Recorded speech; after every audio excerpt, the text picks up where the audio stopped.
Hey, this is Andrew Lim inviting you to go out on the limb. So, hello or buongiorno from one of my favorite spots on earth. Been here, this is probably like my 10th time. Florence, of course. So, just gonna be here for a few days. Of course, gonna eat throughout this culinary city, culinary capital. I mean, this is the place I think even the pickiest of eaters will love the spot here. So, I'm just gonna bring you to some of my favorite spots, old and new. Come discover what Florence has to offer when it comes to food. So come go out on the limb with me and we'll eat through the beautiful and enchanting city of Florence. Folks, before we start, kindly hit the subscribe button and the notify button for new contents that I upload weekly. Grazie mille. So you never go wrong picking any place to eat here in Florence. One of such places is called Trattoria Amando. It's a neighborhood restaurant, it's close to the river, centrally located, and here it's filled with pictures. If you see the wall, many different pictures are hung here, including pictures of celebrity. And when it comes to the dishes, it's very Tuscan focused.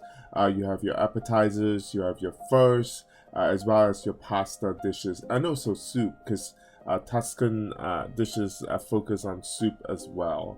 The prices are actually pretty reasonable if you ask me.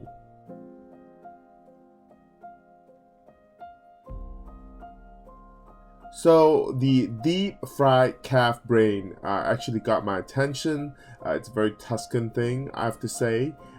We started with some crostini with black cabbage and sausage. It was really tasty. I mean, the what's the word to use for Tuscan dishes? Very country, very hearty. I think that's really the word for it. And also, of course, there's actually more pictures in the back. That's the core of the restaurant. The second dish we had is my favorite pappardelle, and again, wild boar sauce. It's a main thing here in the Tuscan cuisine, and that was delicious. We also had the spaghetti with spicy tomato sauce. Simple dish, but it's really tasty. Pappardelle cooked al dente. The wild boar sauce definitely add a layer to the pasta, and pappardelle happens to be one of my favorite pasta type. The spaghetti is actually very nice and actually pairs perfectly with the pappardelle, because this one is not as heavy. Not to say pappardelle was heavy, but this one has a spice to it. So it's actually like tomato sauce, but spicy, and it's really good. Now, the moment is for the deep fried calf brains and deep fried assorted vegetables, which is a unique combination, and some roasted boneless rabbit stuffed with Tuscan. Right. Oh, you guys, fried calf brains. Fried calf brains. Ooh. Fried calf brains. Tastes like jello. Jello? Tofu? Tastes like tofu.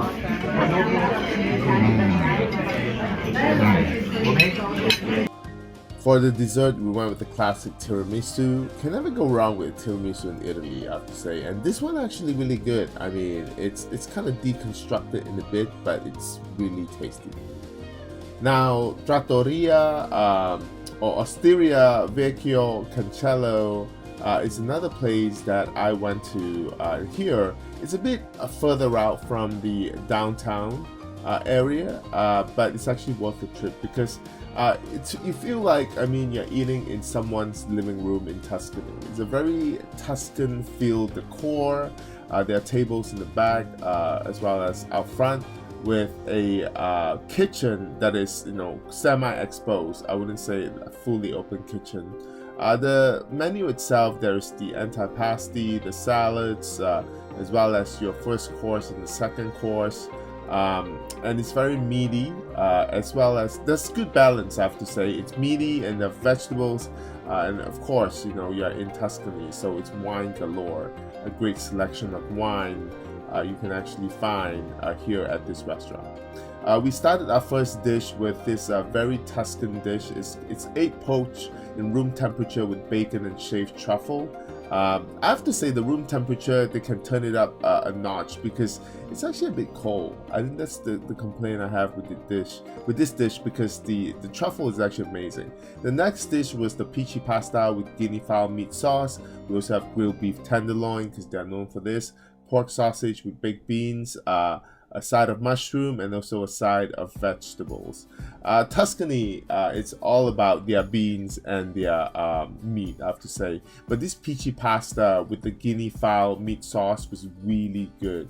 I really like that. The pork sausage was actually succulent as well, on a bed of baked beans, which is a very Tuscan thing to do. And the dessert that we had, this is kind of like a milli crepe dessert, but it's deconstructed, so it's good.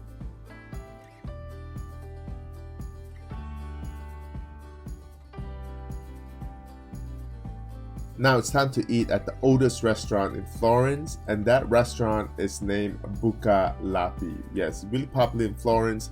It's the oldest restaurant, as I mentioned. It's been around for about 142 years. Opened in 1880. They're known for their steak.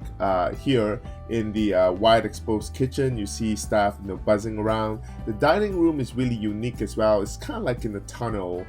In a way, plastered with all these different pictures. The menu itself is very straightforward. You have your soup, you have your pastas, you have your meat cooked in different ways, steaks, chicken, rabbit, and also you have some vegetables and sides and desserts.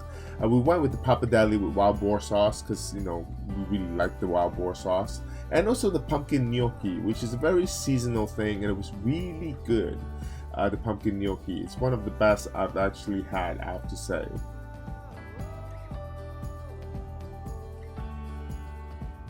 The pappardelle with wild boar sauce. I think the one that we had at another restaurant, the Amando Trattoria, can't even pronounce, was actually good. But this one is actually, I think, meatier, and the sauce is heavier. And of course, we had the sautéed spinach with some grilled beef. I actually personally don't eat beef, but we had some grilled rabbit as well, and the rabbit was really tasty. Now let's talk about Zap Gastronomia. This is actually, I've been to Florence many times, and this is probably my 8 or 9 times at this restaurant. Eating here is like dining at the soup Nazi. It really depends on the mood of chef Alberto, who actually runs this restaurant with his mom. All the stuff, daily specials are written on the menu, and he actually explains it to you. They're in Italian, so usually he'll explain the pasta dishes first, and then after you finish your course, he'll come back and explain the first course or the second course. You cannot rush him. He does not like to be rushed. But the reason why I keep coming here and sometimes putting up with his attitude is that this dish is tagliolini with shaved black truffle. It's so amazing. It's a classic dish here. It's super tasty. And by the way, this time, I think on my 8th visit, Chef Alberto was actually really nice. He even cracked jokes, sarcastically, which means he actually liked me. I make progress. The ravioli stuffed with cottage cheese and black truffle was really tasty as well. I usually say Tuscan dishes are simple and country, except when it comes to truffle season. The ravioli stuffed with pumpkin, very seasonal, tasty as well. So you can never go wrong with the pastas here at Zap Gastronomia. Dinner, they're only open on limited days for dinner. Reservations highly recommended. And for the second dishes, by the way, they have the tripes, which we had, as well as this baked chicken with cheese that was really tasty as well. But overall, I think focus on the pasta if you're here, and also some of their homemade desserts, like this dessert that's made with pear and nuts. It's a tart. It's really tasty and not overly sweet. Really like this dessert. So overall, I think Zap Gastronomia is a place to come to for sure. Lunch, you don't have to make reservation. Usually open at 12:30, but do come early. But dinner is definitely a time where you have to make a reservation, or Chef Alberto will give you a piece of his mind. But overall, this is some of the places I love when I'm here in Florence, beautiful city of Florence. I hope I've given you some tips on your next trip here to the beautiful city of Florence.